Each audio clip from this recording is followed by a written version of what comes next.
topically. We actually used them years ago, about 10 years ago, 12 years ago, and they just got so expensive in the space that, we use them intravenously. Right. The aesthetic companies have finally caught on. Yeah.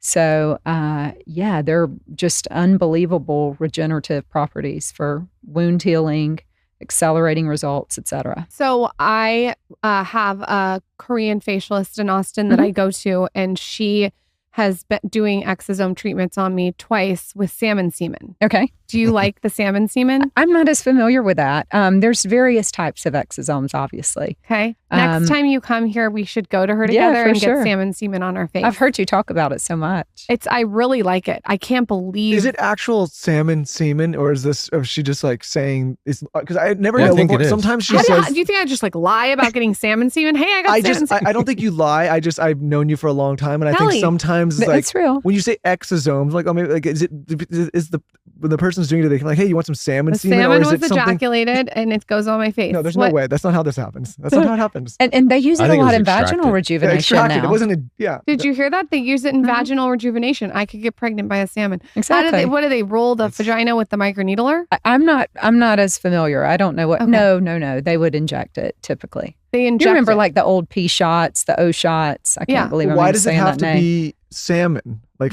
it does. I don't ask to be crass. I'm actually wondering, like, what is the benefit of a salmon in particular? Like, could it be any animal or fish? There's something in the salmon semen.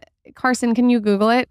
That is really good for the skin, right? I can't tell if Carson. Googling salmon that's in an general HR is great for the not, skin. Wait, Omega salmon in general is great for the skin. Yeah. You can eat salmon for a week if you want to test it and look at your skin. Eat more salmon in general. Yeah. I thought you were going to say I should put your semen on my face. No, but that would be cheaper, maybe. I would do it if it made my skin glow. I really would. Right. I'd bottle it. I'd do it if it worked. Kelly, tell her it makes her skin glow. It does, Lauren. So exosomes, I think, are super popular. The other thing is just regenerative aesthetics. We're getting away from the filler, away from the not toxin, but away from the filler, away from the more fake looks of yesteryear, if you will. And people are adopting a more natural approach. We've seen our platelet-rich fibrin, our easy gel treatments go through the roof this year, and that's not been the case in years past. It's because people, I think, and you know better, but people are sick of the wide pillow-faced look. It makes you look older.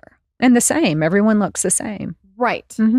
I would like you guys to talk a little bit about peptide therapy. Okay. Which ones are you seeing really work? What are you seeing not work? What do you think about all the controversy that's come out? Give us the peptide spiel. Yeah, we've been doing peptides for, 7 years. Peptides are just chains of amino acids put together in novel combinations. So all naturally occurring molecules put together to have some sort of goal in the body. They're small molecules.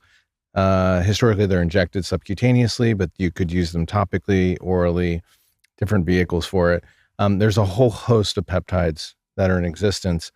Unfortunately, they're coming into question. There's a gray area now, and it's unclear if, probably they're not the tried and true peptides. People may be familiar with things like BPC-157, which is an anti-inflammatory peptide, or ipamorelin, which is a growth hormone releasing peptide, or even GHK copper, which is a skin repair peptide.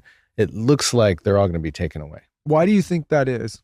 I think it happens because of the results and the success of Ozempic and tirzepatide, which became the number one selling drug in America. And those are peptides. Those are technically peptides. And you have the pharmaceutical companies, like we've talked about, who say, oh my gosh, those are 2 peptides and we're crushing it. Well, let's get the 20 others that are working well and make them into drugs. It's just money. I'm probably more cynical than most, but I think that's what's happening. So you think the pharmaceutical industry is going to take over the peptide industry and repackage it and sell it themselves? I think they're already on it.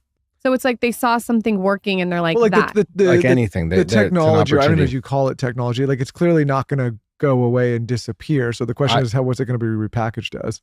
I think it's going to go black market like anabolic steroids, and you have to get it from Eastern Europe.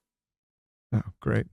I think we're not even going to be able to get it through a doctor? Most peptides will be research only, and I think eventually at some point those will be hit up too. And I think, again, maybe I'm more cynical, but I think this is what's going to happen. I have concerns about testosterone, same thing happening. I think in the last 5 years, the people using testosterone has gone through the roof. I think you will see the pharmaceutical company get control back. I think the same thing with, we do a lot of NAD therapy. I think that could happen. I think we're in a season of it. It's really scary. I mean, we have insurance and I take thyroid replacement, have for 15 years. When did I fill my prescription? It's like $400. You do it once a month. Like the pharmaceutical companies are just, I don't think people understand the control that they have. It's massive. It's unbelievable. Well, if they don't understand the control they haven't been awake the last 4 years. We're going to be canceled. No, don't worry. No, we're going to be canceled. There's so many people that we've been canceled so many times that we're just not canceled. There's so many people that want equaled out over refreshing conversation that's it's all good. real and raw. Wait, so No, but I just have a question about peptides for a second.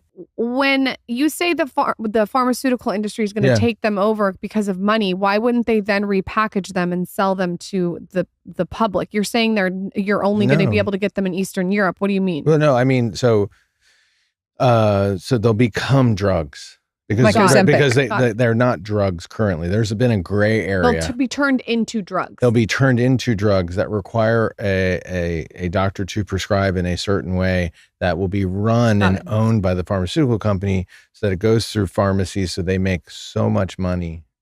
And how frustrating. It's frustrating, but at the same time, it's good. I mean, it's good to be able to kind of see the landscape and be able to talk about it. So this is a great forum to do it, because I'm committed to getting it out there. We're committed to telling the truth and being authentic.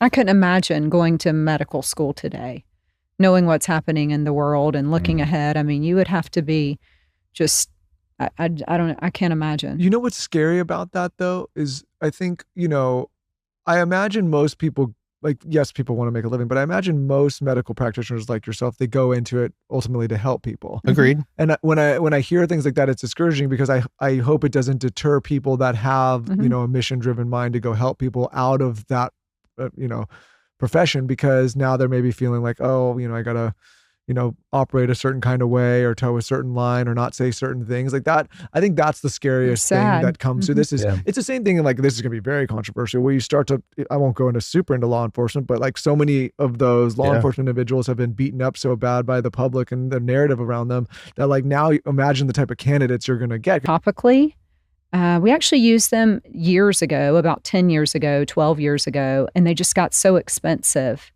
In the space that, we use them intravenously. Right. The aesthetic companies have finally caught on. Yeah. So, they're just unbelievable regenerative properties for wound healing, accelerating results, etc. So I have a Korean facialist in Austin that I go to, and she has been doing exosome treatments on me twice with salmon semen. Okay. Do you like the salmon semen? I'm not as familiar with that. There's various types of exosomes, obviously. Okay. Next time you come here, we should go to her together and get salmon semen on our face. I've heard you talk about it so much. I really like it. I can't believe. Is it actual salmon semen, or is she just like saying, because I never know. I think it is. Sometimes she says. Do you think I just like lie about getting salmon semen? Hey, I got salmon semen. I don't think you lie. I've known you for a long time, and I think sometimes it's real. When you say exosomes, like, maybe like, is the person's doing it, they like, hey, you want some salmon semen? Salmon was ejaculated and it goes on my face. No, there's no way. That's not how this happens. That's not how it happens. And they use